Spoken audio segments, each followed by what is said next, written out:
We're rolling, right? Everyone relax. This is TOFOP. I'm Charlie Clausen. I'm Will Anderson. Hello and thank you for watching. Will, Yes, you know what it's time for? Letters. We get letters. We get lots and lots of letters. Letters. That's right. It's been a while. Can I say this, by the way, Yeah. because we haven't been doing the podcast, but I have been singing that song regardless. And often I will sing it when I get lettuce out of the Yeah, I fridge. do that too. There's many reasons Gemma rolls her eyes at me these days. Right, Mike, when's the podcast starting again? When are you getting back on the podcast? Dude. Where you're just there with like a head of iceberg going, lettuce. I've got lettuce. You'll notice the last 3 episodes, dear listeners, that I've been encouraging you to send mail from now on to email tofop@gmail.com. That is because to access your correspondence this day, I have to use a back door into our website to access the forms page. I can't put them into separate categories. It's very hard for me to navigate. So this is going to be clunky because I'm having to go through extra steps to get to this mailbag. Oh my God. But this dates back, Okay. Will, as far But back from as... now on, if people want to contact us, the best way to do that is to email tofop@gmail.com. email tofop Link- @gmail.com. Link in the show notes. It might change once I revamp the Great. website. But I think for we now, should change it around constantly. Keep it it's inconsistent. just so people Just never a get in touch with mystery. us. Okay. You're like customer service if you're with any bank that isn't the Commonwealth Bank. I mean, honestly, what is going on with banks? I do banking with a few different banks. Some of them, you just cannot talk to anyone. Mhm. They're just like, give us your money and shut the fuck up. Yeah. Oh, there's a problem? Boo! Bad luck. We're not going to let you talk to anyone. Put it in writing. Guess what? We've raised the interest rates again. Fuck you. Sorry. It's a bit close to the bone right now. All right. I'm not enjoying the banks at the moment. Okay.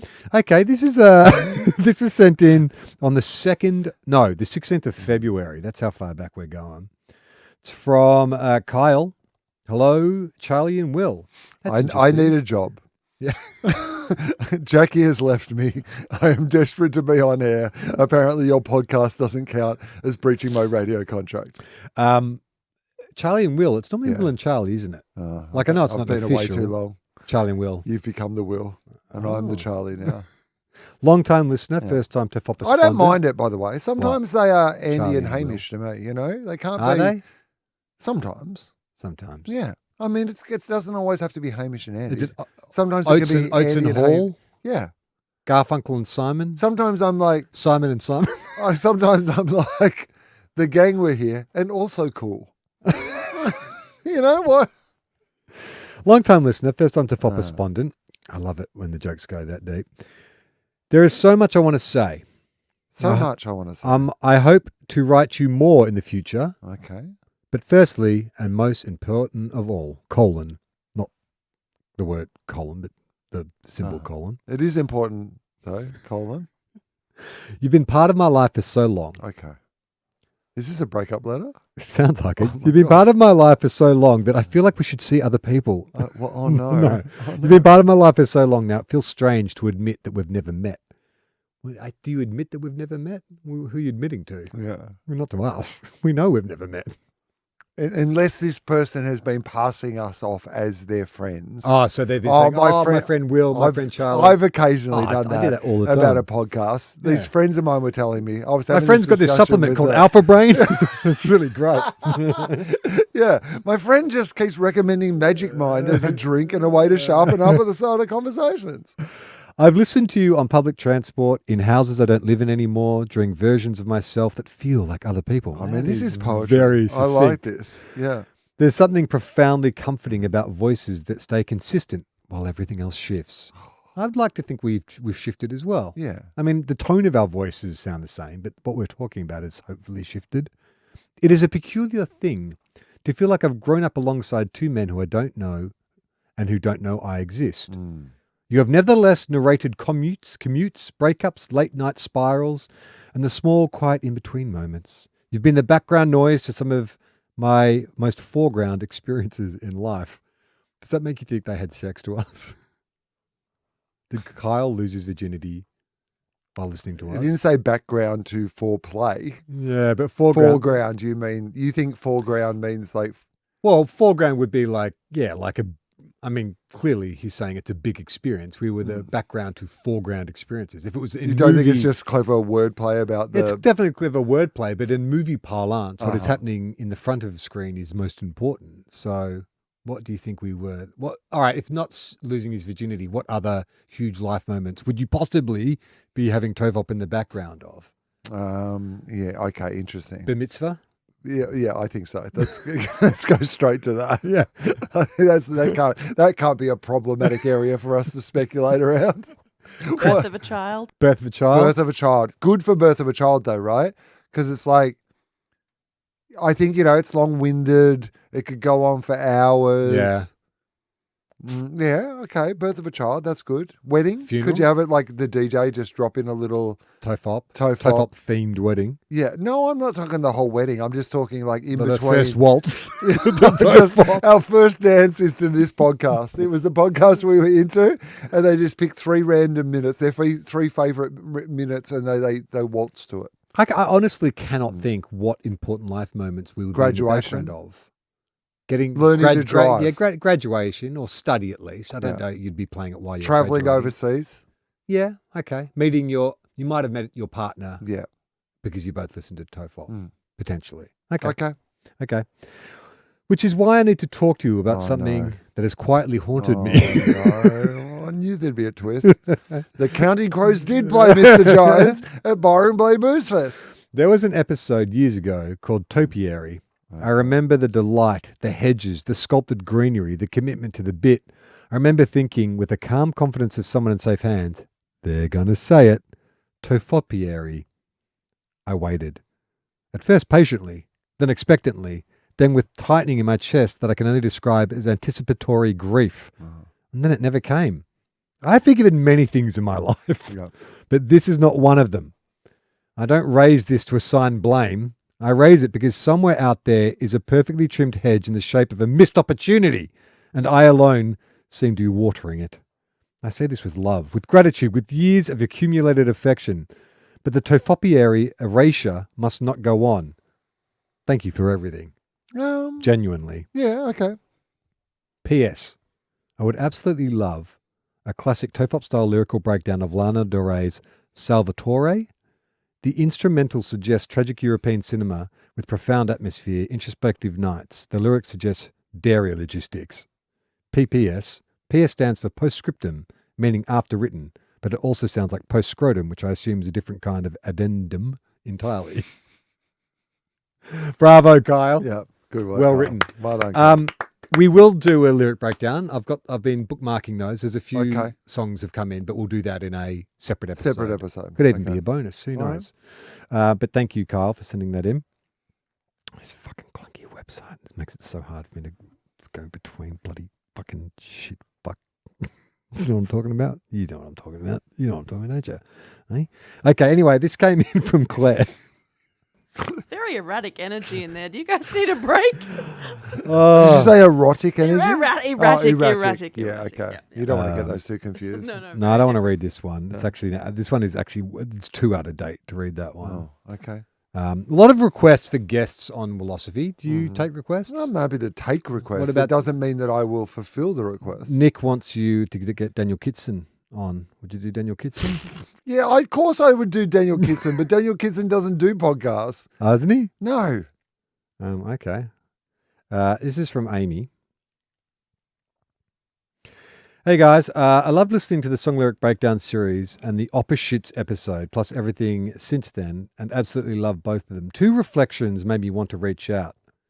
It could be argued that the song Preacher Man, Son of a Preacher Man, is written from the perspective of the dad, and the son of a preacher man was the only one who could reach the dad. Billy Ray was a man,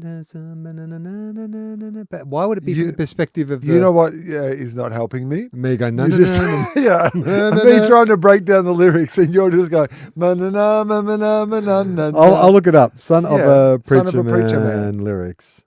Billy Ray was a preacher's son. Billy Ray was the preacher's son. Yeah. So why that's automatically rules it out from being the perspective of the preacher. Well, I don't know. Unless you're speaking in the third person. Billy Ray was the preacher's son. I am the preacher. That's the reveal. Billy Ray was the preacher's son, Yeah. and when his daddy would visit, and when his daddy would visit, he'd come along. This is getting way too confusing to be. Billy Ray was. Yeah, Did I read that right? Hang on. But is this not? It could be argued that the song "Son of a Preacher Man" is written from the perspective of the dad, and the son, the dad of maybe the daughter. Oh no, that doesn't make sense. And the son of the preacher man was the only one who could reach the dad.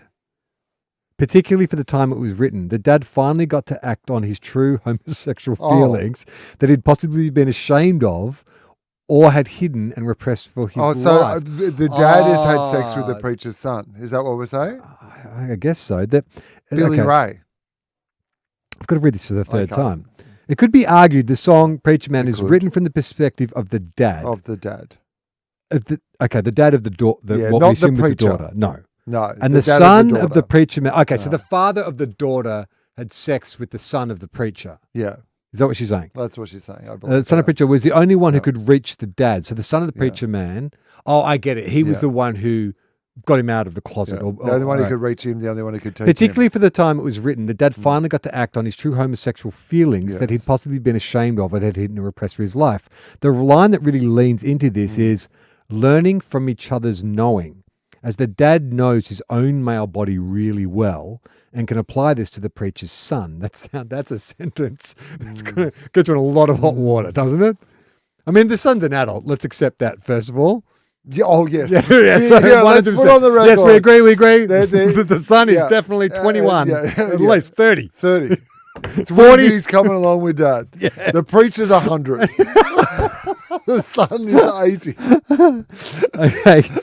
Okay. So the preacher's he knows his male body, and the preacher's son. The preacher's son also knows the male body and potentially has had other male lovers. I'm not saying this is the definitive voice of the song, but brings in the layer. Fiction, all right. Let's okay. With that lens. Yeah. All right. Billy Ray was. So I am the father of my daughter. I'm singing. Yeah. The father's singing. Yeah. We're assuming. Billy Ray was a preacher's son. I'll do it in a dad voice. Oh yeah. Billy Ray was a preacher's son. Yeah. And when his daddy would visit, he'd come along. Oh yeah. All right.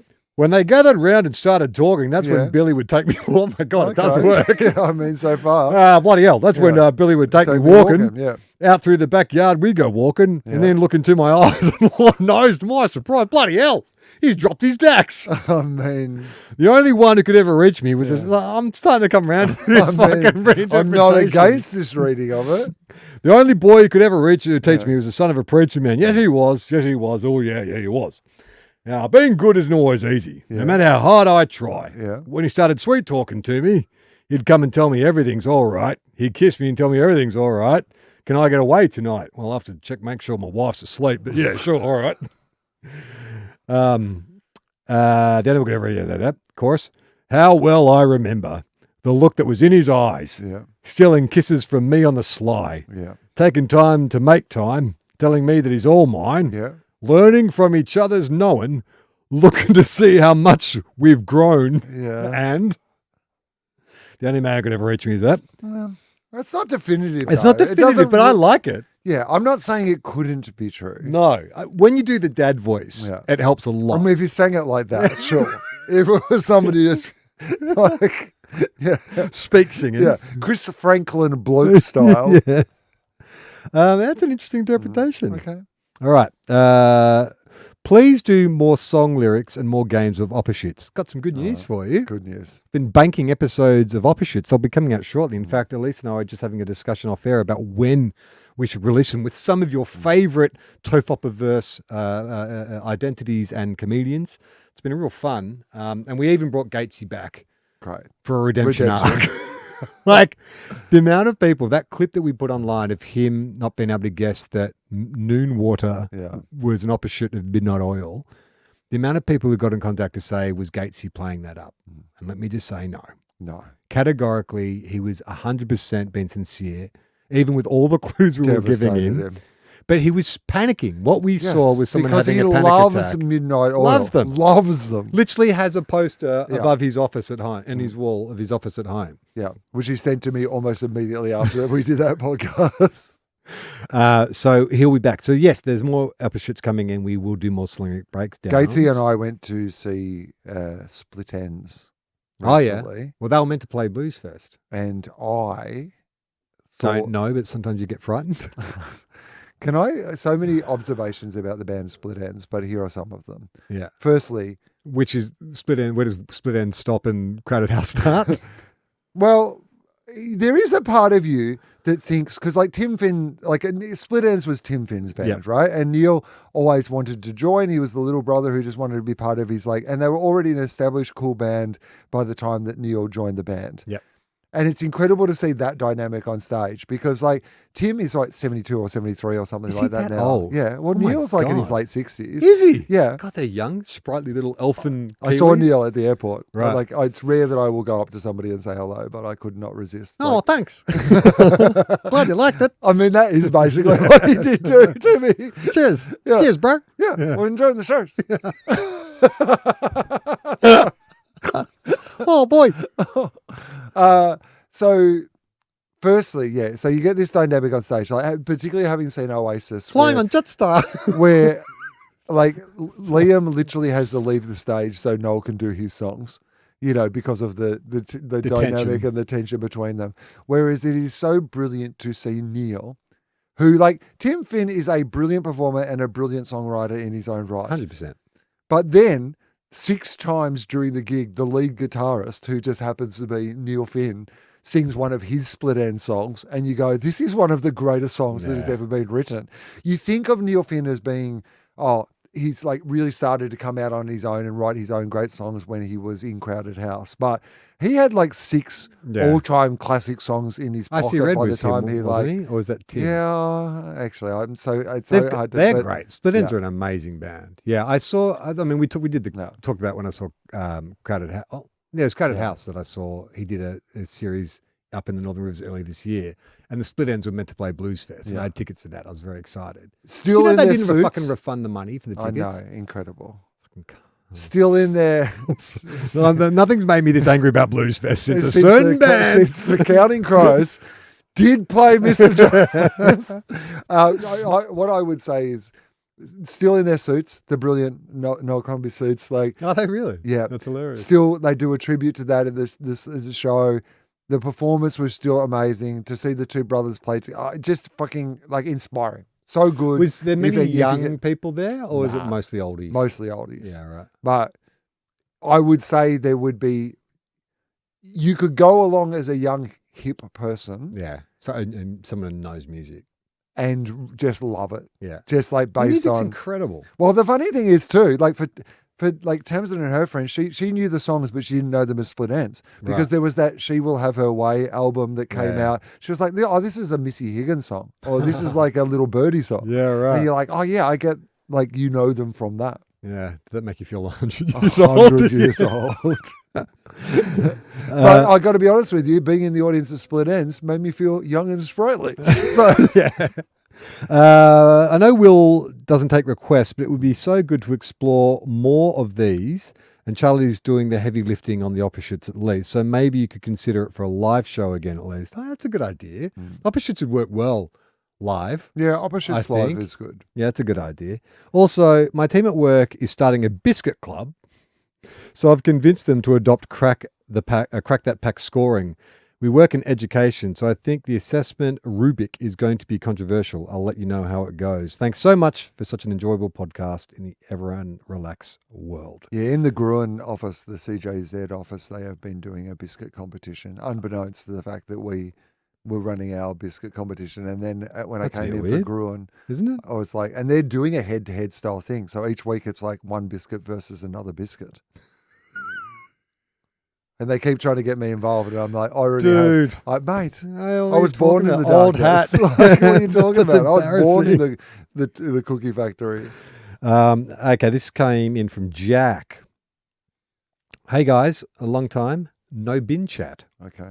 A colleague recently shared a new word with me, binfluencer. Oh. The definition, the person on your street who puts out their bins first on bin day, therefore influencing other residents to put out the correct bins on the Yes. correct days of the Good. week. Good stuff. I thought this might pique Charlie's interest in bins and or Will's interest in puns. That's what- Both. got us on both. Tick, tick. Yeah, bang, bang, double tap. I could also think of Ginfluencer is Yeah. someone promoting cocktails, preferably gin-based. Others? Okay. Okay. Sinfluencer? Chinfluencer. Someone gets you to That's do kind bad of like a things. clavicle style. Oh yes, influencer. is absolutely Dinfluencer? Someone who just like makes noise. Dinfluencer? good. Your winfluencer for when you need to win things. Tinfluencer? Someone who sells yeah. aluminium. Yeah, that's good actually. I'm a tinfluencer. Skinfluencer? Yeah. Nudist. Yeah, I'm not a that's nudist, good, I'm a actually. skinfluencer. That's nice. An influencer, people who get you into 9-inch nails. That's pin- it. a pinfluencer. Pinfluencer, like Yeah. crochet and stuff. Yeah. Pinfluencer. I mean, Finfluencer is someone yeah, who's people- into aquatic. I was going to convince you people to go to the- Finland. Oh, I was going to say split ends. I'm a finfluencer. Oh yeah, I get people into Well, split that's ends a and go double to the end. house. There's I'm a double fin- end finfluencer. Yeah, I'm a finfluencer. Yeah. Yeah, that's good. Yeah. Rinfluencer, no. That's it. Okay. That's all. We've done them all. We've done them all. Twinfluencer. Oh yeah, Yeah. they're twins who are influenced. That's I'm sure. Oh, that there's got to be that, right? exists. We're twinfluencers. But no, I'm an influencer gets people into twins. The movie Twins. Yeah, the movie. You're twins who promote the movie Twins. You're a twinfluencer. Righty ho. We're blasting through these. We might be up to date in no time. Great. More philosophy guest. Do you want another recommendation Yeah, for a great. philosophy guest? Yep. Okay. This is from Bree. Love Will and Charlie, Patreon supporter here and long-time listener. Gets a round of applause. Thank you. If you want to support us, there's a link in the show Link notes. in the show notes. Patreon. Just wanted to put in a request for a guest on philosophy. Journalist David Marr. Oh yeah. Would love to hear him and Will ramble together. What do you think about getting David Marr? Yeah. Okay. Doesn't really fit into the No. niche that you've established with philosophy lately. I've mostly been doing comedians, although I have recently had Antoinette Lattouf. She's on pretty. the She can show. be. I know she's She not was- a comedian. Yeah, but she she's- was funny. Yeah, And she does the podcast with Jan Jan. Fran. Yeah, you got a link there. That Yeah. makes sense. But yeah, I like David Marr. I'm not against that as a suggestion. When you were back doing philosophy, when it was like you had more of a mix of Yeah. guests, like would you say more often than not it went into like more serious highbrow topics, or was it always balanced? Was it 50-50 most of the time, or just depend on the guests? I guess? Hard for me to remember.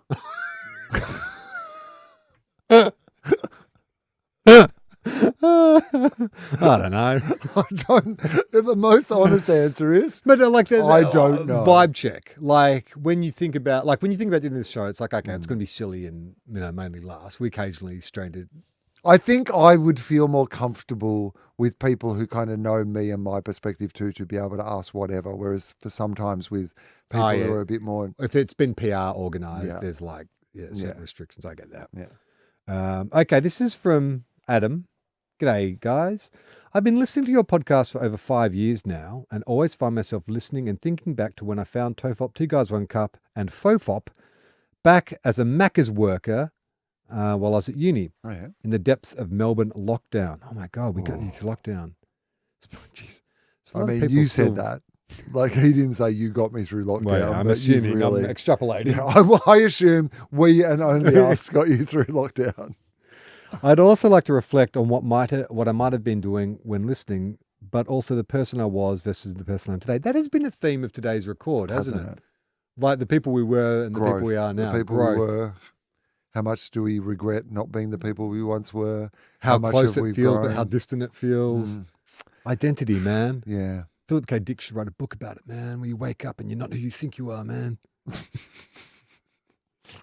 A theme that has resonated with me across the last... Let me try that again. Yeah. A theme that's resonated with me across the last couple of years is Will leaving social media and how in August I binned Instagram as a permanently installed app on my phone, Sounds like a influencer.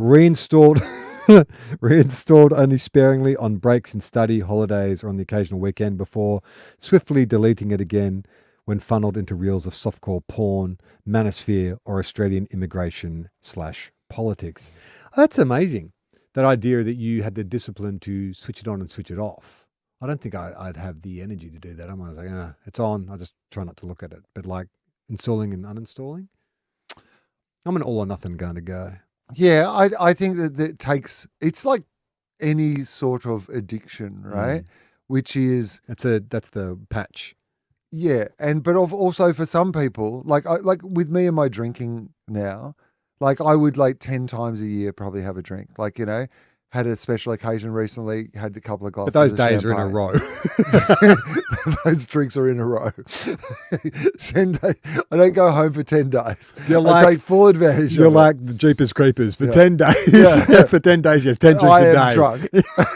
10 drinks a day for 10 days. Just completely blind. Every 10 non-stop. years, 10 drinks a day for 10 days. You don't want a podcast. Elise, let's make sure we schedule the podcast around Will's every 10 years. I did an entire year of philosophy episodes and I don't remember them.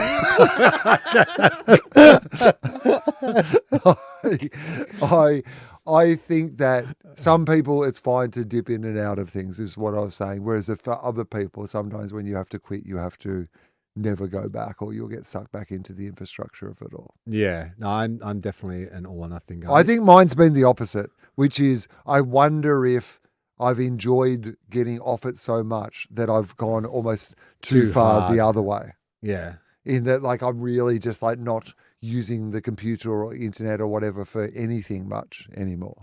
I think it also gets to a point, like, I don't ever use Facebook. Like, the main reason I'm still on Instagram and Twitter is to promote the show. Yes. Put clips out and stuff like that. But even so, like, Twitter seems to be like a graveyard now. Like, I don't even know if anyone checks it or if it has any cut through or engagement. Instagram is still quite strong for us. Like, we get high engagement and eyeballs on clips and stuff like that. But Facebook, I was like, this doesn't serve me in any way. We don't really feed much out to Facebook anymore. We don't. And we do have there. I know there is a Facebook group and that they all get together and talk about the show and stuff, but that's not us. No. So I could easily exit, but I don't. And I don't know why that is. I think there's part of me that's worried that, well, what if I do and then that person who wants to get in contact with me can't? I guess they can't. I guess I can't. I guess What would Zach Galifianakis say? I guess what you would be experiencing what human civilization was for all of the time Up until 15 20 years years ago. ago, Yeah. I find that social media apps like Facebook and Instagram used to have a strong purpose in connecting with friends and business personalities that has standing outside of social media. Now it's just all interconnected with targeted content that seems like social commentary explained as if to a 5-year-old or links to courses and sites. That's Yes. my problem too, which is if the Facebook or MySpace or whatever it was that we had this affection for still existed in the way that it existed, the early days of Twitter, then I probably still would be on social media because that wasn't like, I mean, I think I would still regulate the way that I interacted with social media in a different way, but there's nothing about social media that I hear that I feel like I'm missing out on that wants to lure me back to it. You know, it's funny. Like, I don't engage on Twitter anymore. Like, when I post something, I generally just post it and leave it. But I was doing this series, Guy Davis and I, the latest video store series we did great. was Paul Paul Verhoeven. Verhoeven, retrospective. And we talked about Starship Troopers. And we're saying how, like, Starship Troopers is like a clear analogy for fascism. You know, even the SS uniforms that they wear, the idea that to get citizenship, you have to join the military and stuff like that. And so the social clip was Guy talking about the Neil Patrick Harris character and his sort of descent into full-blown fascism. And he starts off this teenager, and then by the end, he's in the SS coat and he's been drained of all humanity and stuff.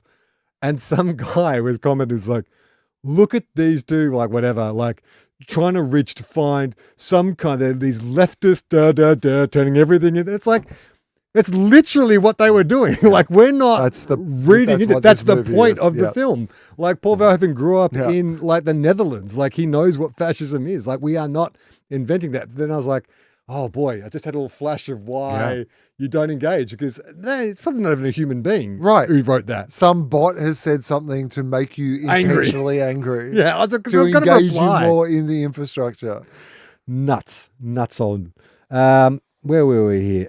Into targeted content on Saturday. For me, the biggest example of that is the fact that people are now intentionally putting mistakes in their videos, right? You know this, right? Yeah, to piss people off. To piss people off, to get them to engage in the comments. So we've now created an infrastructure whereby there is an incentive within that infrastructure to disseminate false information. Yes. Or provocatively false information. Yeah, and it's also that kind of, that Ouroboros, you know, snake eating its tail thing of people aren't not even commenting on the issue that starts the conversation. They're now commenting on the person commenting. It's like this human centipede of shit. Like people just digesting this information, shitting it out, and then someone eating that and shitting it out. And it's just this constant, like, who gives a fuck what some random person with access to social media thinks about something and posts? Like, I understand there's some people who have genuine influence who are on social media. Sure, that's a story. But then it's like, you know, when they'll publish a story and they'll say, and here's what people on Twitter had to say. Who cares? Who cares what random people on Twitter have to say? Well, I mean, if you care what random people on Twitter have to say, go to Twitter. Yeah. I just don't think publish it. Yeah, it Don't waste paper. Yeah.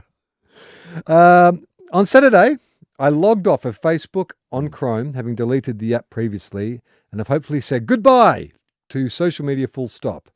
But I certainly feel reliant on it in some way, having used it since I was 13. I feel like it's a big step in helping me prioritize happiness. Thank you for keeping me laughing. Lots of love, Adam. Good on you, Adam. Happy for you. Happy for your social media free journey. Yeah. I mean, it is something that I like very acutely aware of with Iona in terms of she's not even aware of it. Her big thing is at the moment she wants to put funny videos on YouTube because she likes watching funny videos on YouTube. And I keep having to say to her, hey, look, yeah, sure, we can make funny videos and we can share them with our family and friends, but we're not putting stuff. And I don't want to like make the world too big and scary for her. I just say we don't do that. Like, you know, these videos are for us and for our friends. But I know that conversation very soon is going to start expanding, especially once her friends start getting it. And it is that balance of like, we don't, you know, you've got to face up to the realities of the society we live in and, you know, and what kids have access to, but like the protecting her and keeping her shielded from the worst elements of social media and online culture. I don't know how you do that beyond, like we've got friends who've got a teenage daughter and they literally have she doesn't have a smartphone, like, and she lives with it and she's fine with it. Like she's just, even my niece really, like she's kind of got a smartphone, but she doesn't really do social media. She's not really into that. Like it's just not her thing. So I think there's ways around it, but I just don't want her value system to come from a bunch of strangers online, which is, you know, probably going to get harder and harder as it gets more addictive. I mean, what do you think about the social media ban? It's hard for me to Because you don't know have skin in because the I don't game. have like Yeah. kids. I know that. But I, as a yeah, in theory. I think that social media is terrible for adults because it manipulates us and our emotions and our impulses in ways that we don't recognize.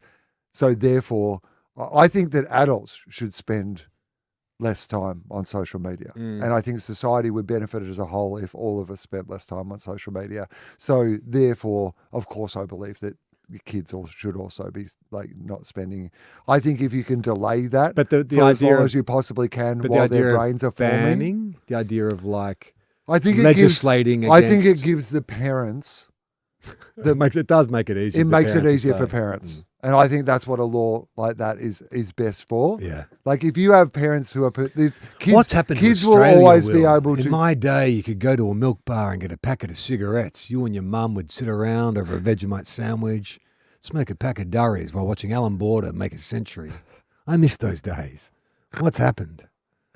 I've got this curious beast inside me, Will. I just want to know. We're banning social media for kids. Australia used to be a free country, the kind of country where you could ride your BMX down to the beach and watch a shark eat a tourist. You'd all have a laugh. Sit round the bonfire. You'd eat a Chico roll. What's happened to Australia? Sorry, No, I could listen to it all day long. This is my new favorite thing. we did a BeeGees episode Oh yeah. in which we tried to name all the BeeGees. That pissed off a lot of people. Got a lot of angry BeeGee fan mail. Really?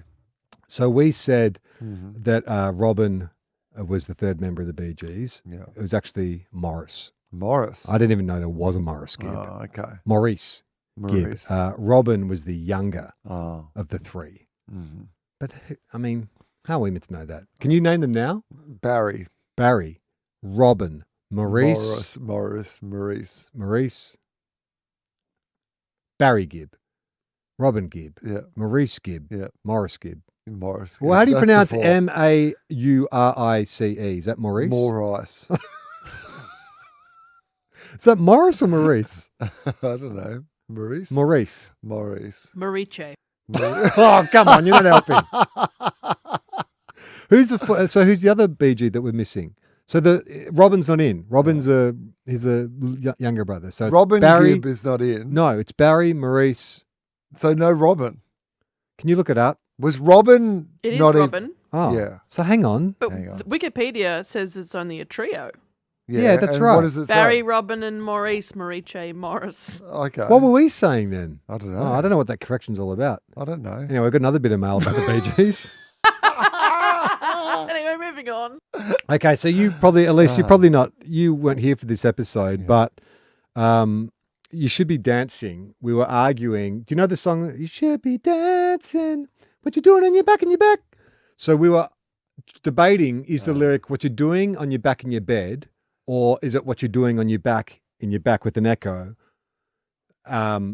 So this is from. Oh, we've got so much mail about this. This is from Trevor. He says, regarding the lyrics, it's actually what you're doing on your back in the bed, just to add to the confusion. Okay, mate, you say that, but I have other people who swear it's what you're doing on your back in your back with an echo. And I've had people send me like YouTube clips saying you can hear them. You can say so I believe it's what you're doing on your back in your back. Not what you're doing on your back in your bed. I can't remember what our original decision was. You can't remember who was on Philosophy. We got invited to the Superbike Championships back in March. Oh, great. We couldn't go. I couldn't go, unfortunately. Back to the BGs. This is from Mike. Hey guys, I know you probably won't get to this for a while, correct? True, correct. But I just finished listening to the episode where you break down the lyrics of the BGs. Uh-huh. Will, I think you had it right by saying that the song is from the perspective of two people. I believe the verses are Barry Gibb saying, "This is my lady, she loves to dance and she's hot. Night after night, they go out dancing, then they have sex. After they're finished, Barry wants to stay in bed, but the woman is so full of energy, or cocaine, take your pick, that she wants to go and keep dancing. And it's her saying to Barry, what you doing on your back and your back? You should be dancing." Yeah. Wow. So we've got two contradictory. Interesting. I mean, we'll never get to the bottom of this unless we get one of the Gibbs on TOFOP. Which one? Maurice? Robin. Which one's Morris. alive? Barry's still alive, I think. Okay. He's like a disco werewolf. I think I used that joke last time. What you doing on your back and your back? Uh-huh. Right. Do I have anyone? I'm going to skip ahead. See if we've got more. I think we do have some more BGs coming up. Okay. This is from Justin. Hey guys, I'm an American. You know what I've enjoyed about this BG's correspondent, by the way? We've had quite a lot of BG's correspondence, and we're no closer To understanding to what it is. understanding what the song is, who the BGs are. We still don't know. I feel like we've got Maurice, Barry, and Robin. we've got less. Hang on. Did you look it up and you said that the three BGs are Robin, Maurice, and Barry? Yes. Okay. So let's just go back to that email. Oh, no. They've just locked. Fucking listen just locked me out. I don't know. I'm back in. All right. Okay. What a journey. I just need to go back and just Yeah. double check that that guy's email because I don't understand what what is he going on about? Okay. So he's saying Yeah. Maurice was Robin's twin and the third member of the Bee Gees. Maurice was Robin's twin. And the third Robin member was of the Bee younger brother. Gees. Okay, so he's just saying Okay. Robin's younger brother. So I Yeah. think we couldn't get. I don't think we knew Maurice. I think we must have said something else. Okay. We were saying it was Barry, Robin, and Yeah. Phil. Phil Gibb. Mel Gibb, I believe was his name. Oh, yeah. And then Mel He had a Gibson's son. Yeah. all Ah, right. boo. Boo. This is a Taylor Swift writer. Okay. Hey guys, I'm an American who lives near Seattle. This USA. USA. Justin, in the birthplace of Starbucks. Oh, I didn't know that. Did you know that? They gave us. Yeah, you I knew did that. know that. Yes. Yeah, they gave us grunge. Yeah. They gave us the Supersonics, And they gave us and they gave us terrible coffee that couldn't get a foothold in Australia. Yeah. Although it's having a little bit of a comeback. What else did Seattle give us? Seattle, grunge, Sleepless in Seattle. Yeah, Sleepless in Seattle, Yeah. and Throwing fish at a market. what? Throwing giant fish at a market. What are you talking about? What's he talking about? Oh, nothing. It's famous in Seattle. Did they throw fish at you? Yes. The customers? Well, you just walk along and someone throws a carp at you. No. Oh. Well, what are you? You're fucking like, don't leave me hanging. Explain yourself. At the markets in Seattle, they have very famous markets You're right. down by the water there. Yeah. And the fish markets, and it's famous for like there's the throwing of the fish. It's like one of the two fish Who are they throwing the mongers throw fish at? fish to each other. Yeah, I think. It's a very famous Seattle thing. Justin, write in again. Email us, email@tofop@gmail.com in the show notes. What is Will talking about? When discussing Taylor Swift's rider, Charlie mentioned that Starbucks must be the best coffee Americans have to offer. I can assure you it is not. No, it's not. It is not. It is the most consistently available brand, but there are dozens of local shops in each city around here that far outstrip Starbucks for quality. There was even like a Stumptown, I reckon, was a coffee out of Seattle or that area as well, which is like a much better coffee. There was a guy on social media earlier this year, an American musician. I don't know who he was or what band he's with, but he was touring Australia and he was doing this daily vlog of how good Australian coffee was. Oh, okay. Yep. And so he was challenging himself to like, his theory was you can't get bad coffee in Australia. And so he was like, every cafe he went, he's like, it's amazing. It's just so much better than America. And so he started asking Australians like, all right, just tell me where I should go to get a bad coffee. And people are like, well, just go to a servo. Yeah. Go one of those automated ones. Yeah. He's like, it's still better. Like, it's fucking annoying. It's still better than American coffee. I think it's because we espresso, not like, it's not the filter shit. That's I could never get used to that in America. Is that filter coffee? It's horrible. No, I mean I agree. Yeah, and there's a great diner down the road from you on the corner there. What is that called? The one on I know exactly what you're talking about. I can't remember what it's called. But yeah, the coffee was awful. Anyway, he says, I love the pod, Justin. I learned about it through Will's appearance on the Crab Feast many years ago. God, all right. And I've been listening ever since. Thank you for providing great show. Another lens to my Crab predominantly American worldview. That's not like an American to have a predominantly American worldview. Very worldly, aren't they? No. This came in from Sam. This can't be right. Can I say Sam's last name just because I think you and I will... Sam Gilbert, former halfback flanker for St Kilda Football Club. Do you think it's... I mean, he would probably mention it knowing that I'm a St Kilda fan, wouldn't he? He doesn't say anything. G'day, Charlie. Sam Gilbert. Sam Gilbert you here. know who I am. Played in the 2009 and 2010 grand final. Queenslander. Switched from rugby league over to AFL. Great tackler. Reliable left foot kick. Almost won the grand final for you in 2010. Anyway, I have written in before on a few occasions. I love the podcast. Okay, thanks. Today, while listening, you stumbled into my professional ballywick. Oh, yeah, all right. What does that mean? What's a ballywick? Area of expertise, maybe? What is a ballywick? I'm only going from context clues. So. Elise is Googling frantically. A person's specific area of expertise, authority, interest, or responsibility. Originally big a legal brain on and Anderson. geographical term to the district governed by a bailiff. It is now commonly used as a metaphor for one's personal domain. I work in research and development for a company that makes caramels, fudges, and chocolates. Uh-huh. I was talking about your discussion of how do we get caramel with my coworker. You scratched the surface of it. I always like when you guys admit you don't know, then get there in the end.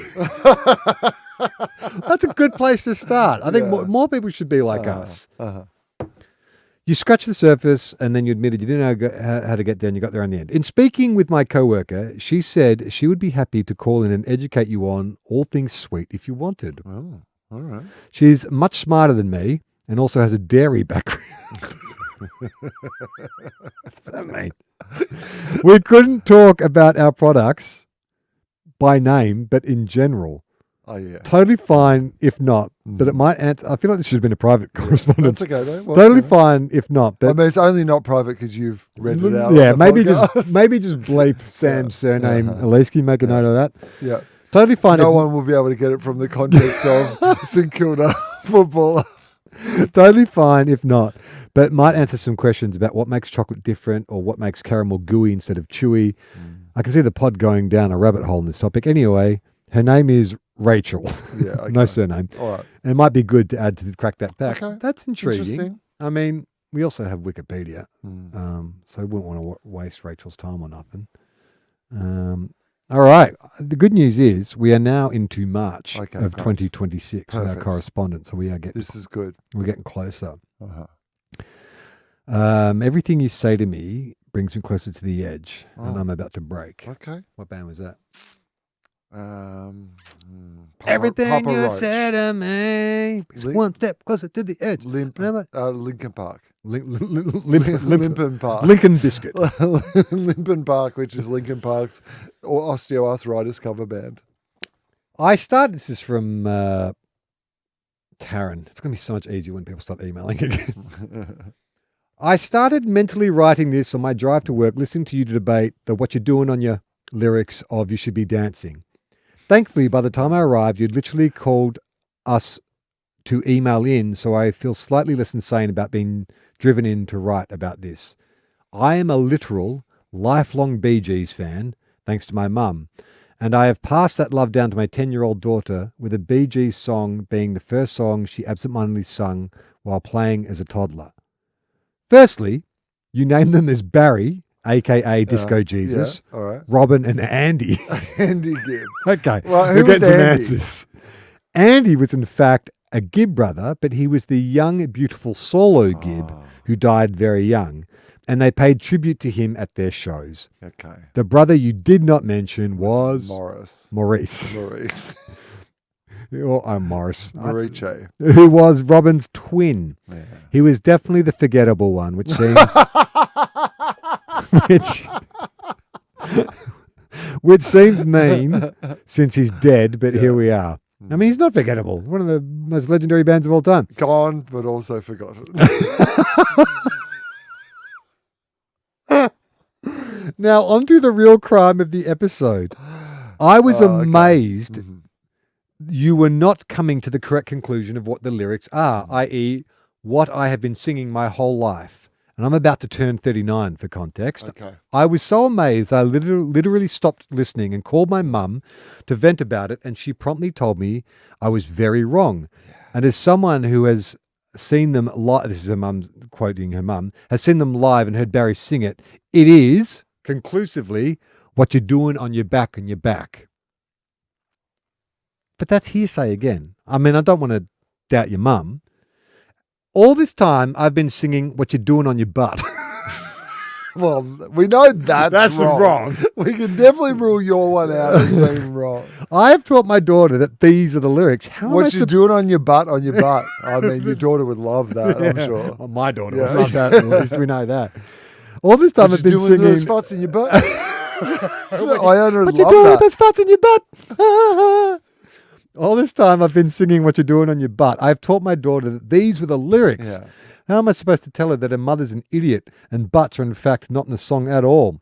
What started as me being frustrated with you not seeing the obvious answer to your question has ended with me questioning my understanding of the BeeGee lyrics. How deep is it glove? Is it actually spraying alive? What is reality? Yeah, true. Anyway, thanks, I guess, for opening my eyes to my error. I will not be changing how I sing it, but I will always remember that TOFOP of all places was how I learned how wrong I was about this. You know how sometimes at a concert, the artist will be like, everyone, Yeah. like, sing this. That would be the perfect place You just hear for Barry Gibb to go. Everyone's just saying different things. This is from Jeff. Again about the BeeGees. I told you we got a lot of mail. I'm writing in. We've got closer. Yeah. I feel like we've got closer. Well, what are you thinking? Yeah, I'm thinking Marisa Back. was in the BeeGees. I'm trusting her mum. Yeah. I think it was what you're doing on your What- back and your back. It makes the most sense what you're doing on your back, Yeah, I can't remember what I said in the original episode, what I thought it was. Me neither. Because if you remember, to just in case you missed it, we started talking about it because my sister had shown me a clip of the Foo Fighters doing a cover, and they change it from verse to verse. Like the first time they say what you're doing on your back in your bed, and then the second time they say what you're doing on your back in your back. So, And then the third verse, they sing, What what you you doing doing on on your your butt, in your butt. and then the fourth time they do it, Dave Grohl's asking for my number. It's a bit weird. Weird. All right, this is from Jeff. And he starts it as if he's writing a letter to the ABC. Oh, great. I'm writing to you regarding your podcast on the 13th of March Oh, beautiful. and the extended debate This is good. about a line in the song You Should Be Dancing by the pop group of the BeeGees. Okay, beautiful. What isn't up for debate is the names of the band members. Oh, yeah, okay. Despite, Let me go. despite, Andy, Barry. despite access to Google, Wikipedia, and AI, you happily accepted their names as being Barry, Robin, and Andy. Yep, happy with that. Oh my Still happy with it. Like, I get it. Like, if Yeah. you are a Bee Gees fan, it's like us saying, oh, yeah, the Beatles, Paul, John, George, and Richard. Yeah. Well, that's which is right. actually true, if you're being technical. Yeah, okay. The members, hang on. I accept that you were just out of nappies when they were in their prime, while I was in my disco sweet spot in my 20s. But hearing you accept this and move on was disturbing. The members were, in fact, Barry, Robin, and Maurice. Andy was the youngest brother, but was not part of the band. I realize no one listens to you for the educational content, No. but behove you to correct this insult to the Australian music Yeah, industry. okay. We've corrected it. And poor Maurice in particular, who looks like his brother Robin, has now passed on to the great sound studio in the sky. I also realise that given how often you check your mail, all three members and myself may be gone by the time you Rest in read peace, this. everyone involved in Yeah. this correspondence. R.I.P. Jeff. We hardly knew you. Thank you. I think that might be the last one. Thank God. Okay, all right. Okay, this is from. So no closer to knowing what the lyric is really. Well, but, I think but we're closer to saying- knowing who the Bee Gees Yeah. were. This is from Paulina. Uh-huh. Hi, Will and Charlie. I remember one of your episodes from a couple of years ago. You talked about exorcism. I remember listening to it at least 3 times as I couldn't stop laughing. It's definitely my favorite episode. Yeah, so I think there was a priest who was like the world's greatest exorcist, and then they made that movie with Russell Crowe, Oh, yeah. The Last Exorcist, which I think is about that exorcist that we Yeah. talked about. Well, today I read on the news there was a summit of exorcists, of the Association of Exorcists to be precise, at the Vatican over fears of the worldwide growth of Satanism, with exorcists demanding at least 2,000 new exorcism practitioners to fight this situation. Yeah. I think this topic is extremely important. I'd love to hear your thoughts on this pressing matter. Cheers from Dubai. Oh, God, I hope everything's okay over there. This was sent in, back in April. Oh, my So, God. yeah, like, Helena, I'm just hoping for the best. Yeah, fingers crossed. Look, I think as AI is taking more and more jobs, Yeah. Exorcisms, you think? if exorcism's going to practical open job, a new, right? it's like getting into a trade now. Yeah. I seriously explored, like, could I be like a mature age apprentice? I thought maybe I'll get into a trade. Then that job will never go away. You could be an exorcist. I'm Catholic. I think I've you done could be. I've done the study. I've done the 7. I think what's it called? The 7 sacraments. Yeah, I've completed I the 7 think you could sacraments. do exorcisms. Yeah. I think that'd be good for you, right? I'll be the rock and roll exorcist. You've already got that performance Yeah. kind of background anyway. Yeah. He's the bad boy of exorcism. Yeah, I'm coming on a motorbike. I'm going to kick the devil's ass. Yeah, do it like a WWE Yeah. style. Not today, motherfucker. Yeah. I'll play a hype package before I come in. Dun, dun, dun. Yeah, that's great. I'll keep rolling. What? Keep rolling. Just me punching the devil. Yeah. Yeah. I actually just read a book Yes. called Ghost in the Head Full of Ghosts. Yeah. It's a horror novel about it's kind of a clever novel. It's about an exorcism gone wrong, but it's written from the perspective of. So there was a girl that had a mental illness, but then they got so desperate because they didn't know what was wrong with her that they got an exorcist in. But it's written from the perspective of her younger sister, because they then went on to make a reality show of it. So it sort of jumps around from the reality show about the exorcism and stuff.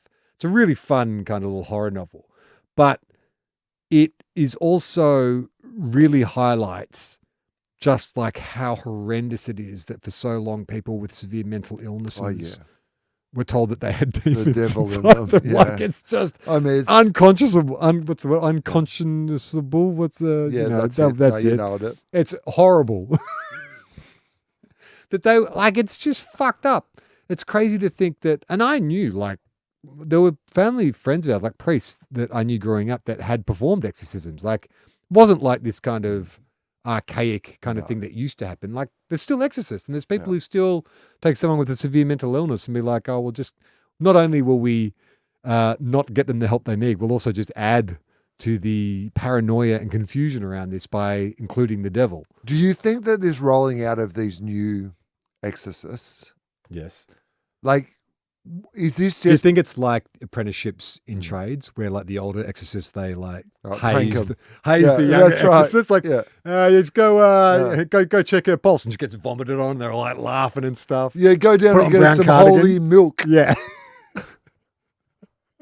My nephew, who is a tradie, told me the way he got hazed was he was working on a site with some concreters. Mm.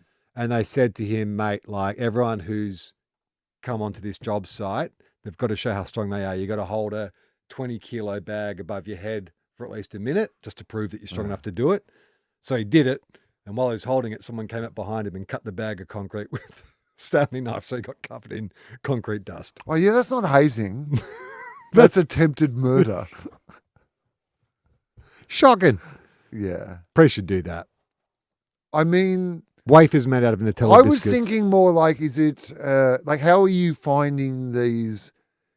Is this going to be like Mormon style where you're going to be approached by people like, you know, kind of like, are you possessed by demons, or are they going specifically to places that where people are already possessed by, like, is this some sort of pyramid scheme? How are they finding is the Vatican getting a lot of phone calls and needs to fill these positions? Like, what is it like? I don't know. I don't even know because Would you have I think local the- exorcists for an area, or are they all being flown out? Jim's exorcisms. Yeah, that's what I mean. Can you pick up a local exorcism business? Is it a franchise model? I think so. Could you go to your local, like, Westfield shopping centre No. and pop up, like, near the Just Cuts, near the No, I food think- court, I think- and pop in for an exorcism? I think it's like there's lines, there's levels of bureaucracy that have to rubber stamp it. Like it's got to get passed up the chain. Yes, this is a legitimate exorcism. Like an Apple store? Or does it have to be like, you think it can't even be in a retail More sense? like It has to be a bespoke more like a sort of legal home delivery. You're moving up the chains of like different courts. Like there's one that's kind of civil, and then it moves up Oh. to supreme. So I think that's So firstly, ask your local priest. ask your local. See if priest. they can do something Yeah, about it. if he gets vomited Yeah. on and called a cocksucker, Yeah. then you move it up the there chain. you go, move it up the chain to the bishop.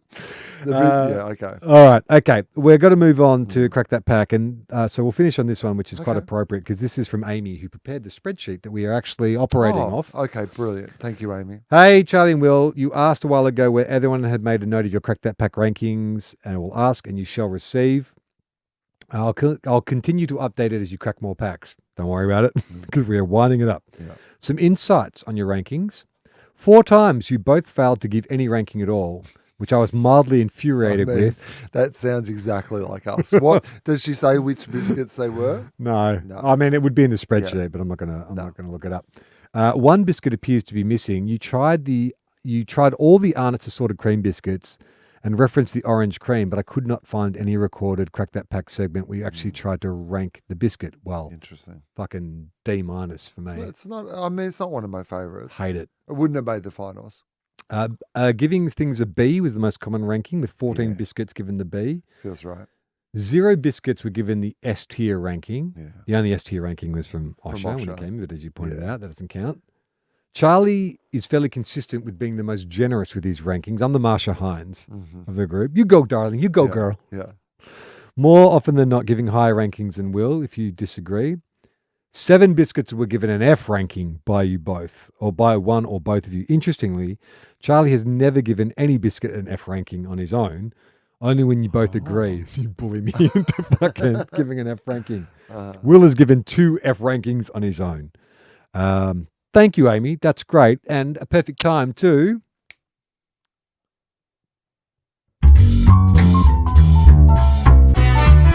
Crack that pack. All right. so Final where of we're the at. elimination final. So I think we've got to start today. So this is we're going the chocolate digestive. So we had the digestive originally that you loved Without the chocolate. though. without the chocolate. So I have cheated a Yeah. little bit. I've Well, souped it up. Because also this biscuit was a last minute addition to the finals based on one not being available. So we Yeah. had to like adjust our expectations. That's fine. But we'll start with this because it's untried. It's the next highest rated, And then we have the comeback cookie from the Northcote Bakehouse, which but has been sitting in your... the bake shop, but it's in been your in my bag bag for for 4 4 days. So God. we'll see how that goes. All right, where do we Anyway, want to start? All right, I think we start with the Digestive. digestive because we All right. haven't had it before. I'm gonna- Okay.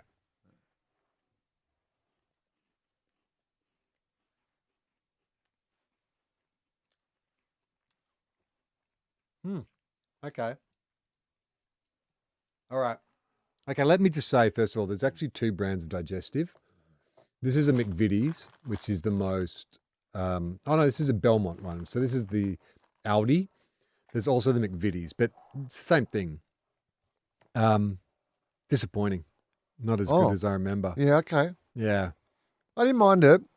After a day of Eating eating biscuits. biscuits, the fact that it's a bit plain Yeah, it was a relief. was a relief. Yeah, there's been a lot of stress on my arteries. All right, let's try the comeback Yeah, biscuit, which is pistachio, dark chocolate, and what? Yeah, Oh, something. God, It's kind of like a take on you. Oh, yeah, my stuck God. to the thing. It's Okay, got caramel in it, doesn't here it? we go.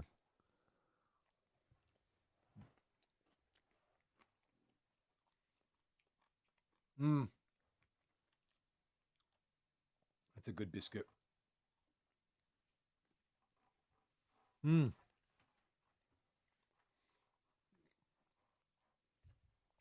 That is, if you're talking about sweet biscuit, that is fucking sweet. That is, wow, per square centimeter of biscuit, they pack so much sweetness into that. But what I was going to say about it is that compared to the one we had in the last episode, which was the Nutella one that had all the different chocolate Yeah. and stuff, I'd say that this one has the kind of same sort of density of like flavors, but this for some reason works in a way More that nuance. The other one one was didn't. just a wall of sweet. and you couldn't tell any of the distinct flavors.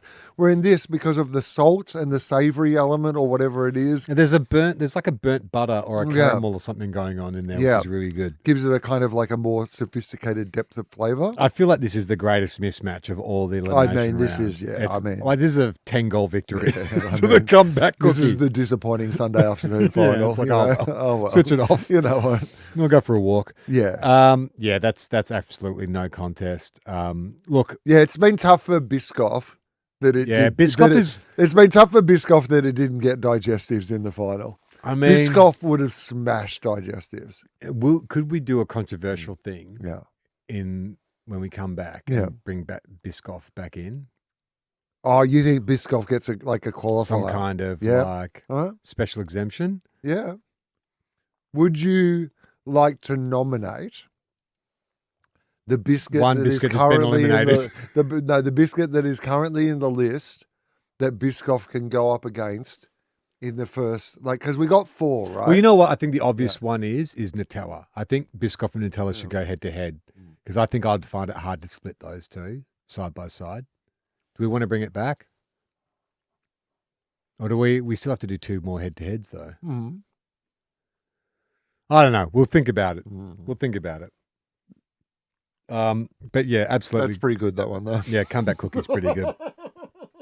I feel like there's a couple of clear favorites heading into the prelims. Well, we're down to 4 now, right? Yeah, So if you were going to rank them at this point, just based on today, yeah, because this is not the head-to-head. The head-to-head Yeah. changes it a bit, I think, because Yeah. you do get that. But based on today, just to do a recap of what the last 4 weeks have been, yeah. oat cookie, the oat Oat raisin, raisin. which came in as the number 1 seed, the Yep. favourite for this event. Spelt and dark chocolate. I still think is a real Dark sneaky horse. chance to Take it all. take this all. Nutella biscuit, and then I reckon Nutella's the comeback. one that has the shakiest position in this final. Yes, four, definitely. doesn't it? Well, the other 3 are all bespoke, Yeah, kind of It's true, though. artisanal biscuits. yeah. I think comeback that's a real that's coming with form. I reckon it's coming in a real hot hand. Yeah. It's I'm very impressed. Yeah, with I that. thought comeback been a might have been in while. trouble today, Yeah, but it's been it's held the 4 really- days yeah. of the mold has added to the flavour. Well, that's exciting stuff. Okay, this and is so come back next week for the first of our prelims. Uh-huh. Vote for your favourite biscuit. Is that what we're saying, Elise? What are we doing to promote I this? don't know. Yeah, There's- Putting it up on social media and people need to vote. yeah. Vote what you think. I mean, I don't. If you can get your hands on a comeback cookie, You should. I don't know how you're going to vote. I've never tried it before. Just do it in vibes. We've taken photos of them all. And we'll be back again next week. Again, we encourage you to go to our Patreon to support the show, get early episodes, get episodes ad-free, live streams, 2 Guys, 1 Cup on a Thursday night. I do a live stream on a Friday. You can get access to all that kind of stuff, and all you need The to do... salt is really good. on Will's that still one. eating the cookie while I'm doing the plugs. That salt is really good. I'm doing some shows in Canberra and Brisbane. I'd love if you came to them. And you can email us at emailtofop. Is that right? Yeah, emailtofop@gmail.com. It's been a long record. I forgot what I'm doing. We'll be back again next week. But until then, I'm Charlie Clausen. Well, that is it. I am not